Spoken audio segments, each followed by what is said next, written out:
বর্ধমান পূর্ব লোকসভা কেন্দ্রের সিপিএম প্রার্থী হলেন নীরব খাঁ। প্রার্থীপদ ঘোষণা হওয়ার পরেই এদিন বৃহস্পতিবার সন্ধ্যায় কালনা শহর জুড়ে সিপিএমের তরফে একটি মিছিল অনুষ্ঠিত হয়। সেই মিছিলে অংশগ্রহণ করেন প্রার্থী নীরব খাঁ। নীরববাবু তিনি যা বলেন, তিনি 100% আশাবাদী জেতার বিষয়। একই সাথে তিনি বলেন, তৃণমূল প্রার্থী দমদমের বাসিন্দা, আমি এখানেরই বাসিন্দা, আমি মানুষের পাশে থাকার চেষ্টা করব।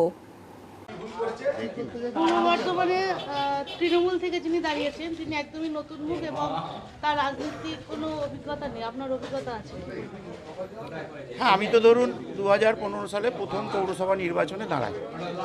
তারপর 2021 সালে আমাকে দল নির্বাচিত করে বিধানসভা নির্বাচনের জন্য লড়াইয়ের জন্য। তারপর আমি 2021-এ প্রার্থী ছিলাম।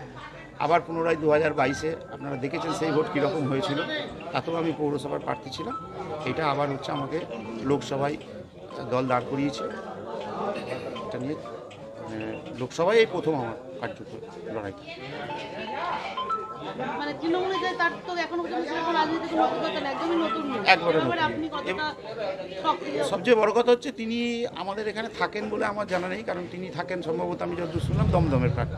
দমদমে তিনি থাকেন, ফলে এলাকার সঙ্গে তার যে নারীর যোগ, সে যোগটা নেই।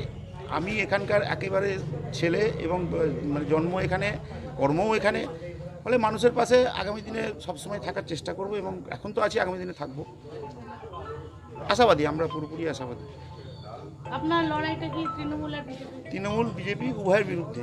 উভয় দলই যে সেটিং করে চলছে এবং রাজ্যে যে বিভিন্ন দুর্নীতিগুলো করেছে, সেই দুর্নীতির বিরুদ্ধে আমাদের প্রথম লড়াই।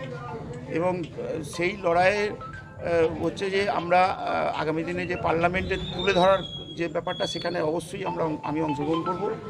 এবং তার বাইরেও আরও তো অনেক কিছু আছে, এলাকার উন্নয়ন। কালনা থেকে রীতা ভট্টাচার্যের রিপোর্ট, সুন্দর বাংলা নিউজ।